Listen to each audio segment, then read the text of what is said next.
Viewer beware.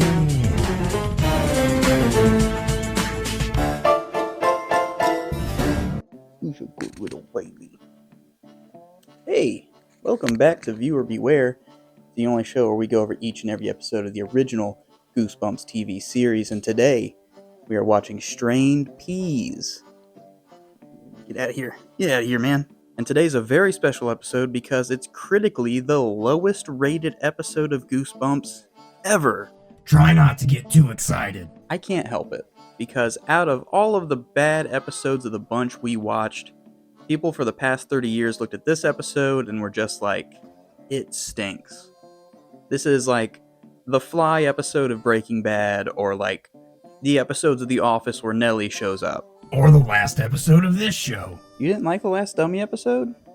I mean, I thought it was pretty good. No, I mean, the last thing you've done is always the worst thing you've done. That hurt my feelings.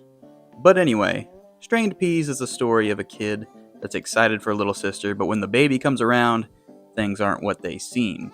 Sure, we've seen it before, but have we seen it with gerbil eating? I don't think so. Alright, so let's strain our penis. I'm telling you, Nick, your life is over. Our hero Nick is setting up the nursery for his newborn baby sister as he waits for his parents to get home from the hospital. Nick's friend Sam insists that he will be ignored by his parents from now on due to the baby. But Nick is still optimistic about being an older brother despite the warnings. As soon as the parents pull up, they hand the newborn baby, Grace, to Nick. She immediately starts crying, which isn't abnormal for a baby to do. She can probably just tell that Nick used to be a piece of shit. Probably just doesn't like me because I used to be a piece of shit. I'm out of here. Anyway, the crying continues deep into the night, and we see Nick has tried everything to block the sound. Nick has had enough and decides to see the baby for himself to stop her, but Grace just vomits on his shirt, and he has to deal with it. You did it again. Oh, she didn't do it on purpose, honey. Wanna bet? The next day, Nick and Sam are working on a school project, and Nick complains to Sam about how Grace behaves. But the two shrug it off and decide to jam out for a minute. What do you think, Stan?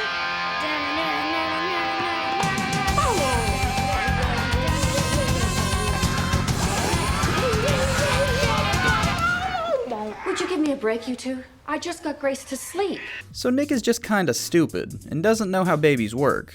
That's okay, he has time to learn. But he does have Sam in his corner feeding him bad info. You're older than her.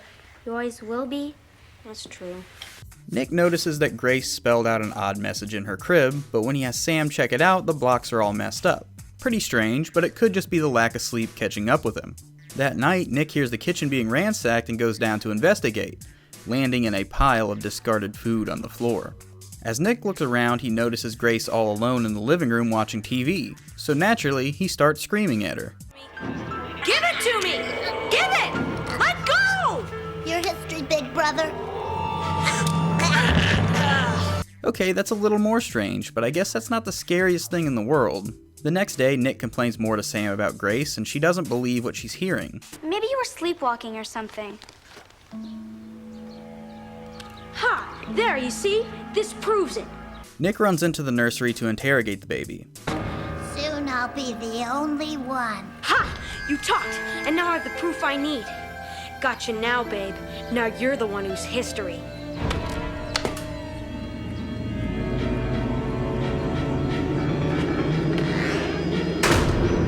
Okay, that's a little more concerning. But Nick got out of there somehow during the commercial break and gives the evidence to his parents, who don't believe a word he's saying. So he has to pull the recording.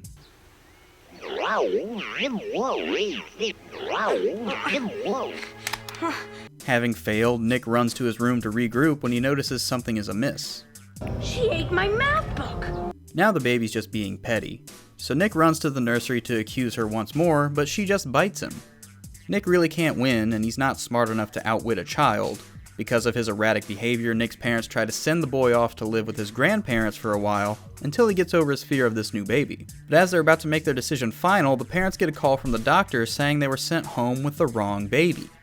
While the parents go sort things out at the hospital, they leave Nick alone at home to babysit someone else's kid. Nick doesn't want to be alone with Grace, so he invites Sam over, but she immediately leaves when she finds out that Nick ruined her CD. Just as Sam leaves, the power cuts out and Grace is nowhere to be found. Nick looks everywhere for the baby to stop her from trashing the place. As Nick hunts for the baby, he sees something disturbing. Stanley, get back here! Oh no.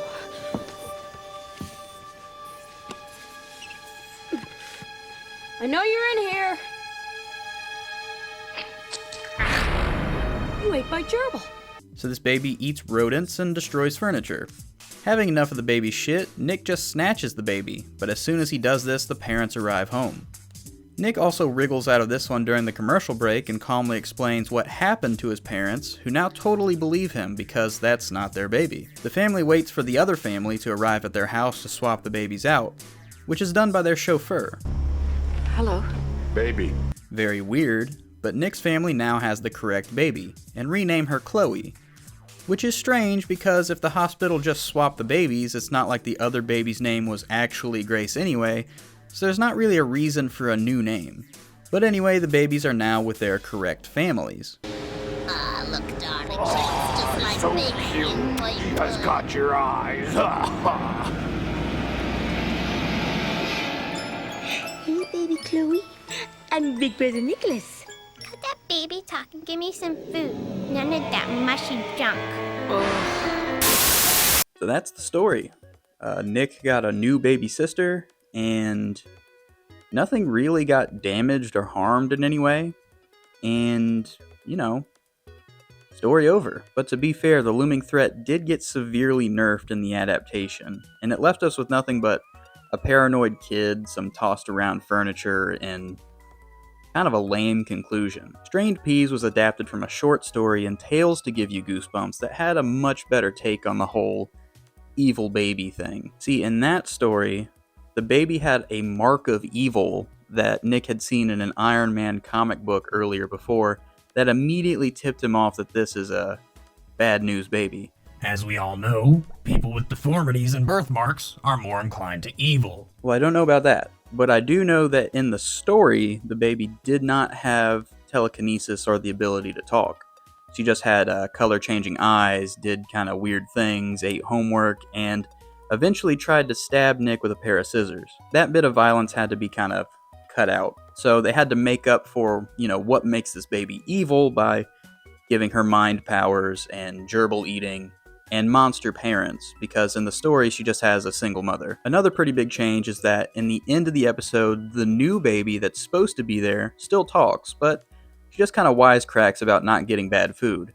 But in the story, she threatens to rip Nick's arm off and then practically says she's going to as soon as she learns how to walk. Which means he traded one evil baby in for another evil baby. I like the thought of arm dismemberment, but gerbil eating is fun too. Kind of an even trade-off, I'd say. But since this is a short story, some stuff had to be added in to kind of pad the story out, and that stuff was the character Sam, who did nothing at all and then left before the climax. So, incredibly pointless. I really disliked the episode.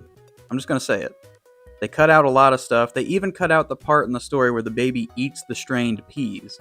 And if you cut out the title, then, what the hell are we doing here? Makes no damn sense. And because of all these factors, I am forced to give Strained Peas a 1 bump out of 5. I think I may give it less if I had the choice, but, I'm honor bound by the rules. So, 1 out of 5, check it out. Especially if you have a baby on the way, and you are concerned that this baby may be the spawn of Satan. Which happens, It happens more often than you think. I've seen, at least 5 movies about it. So, there's a grain of truth in every bit of falsehood is the way that I approach life. So, demon babies, the new epidemic in America. Let's nip that in the bud. But if you made it this far, thanks for watching. Please subscribe, and I'll see you guys on the next one. Hello. Baby.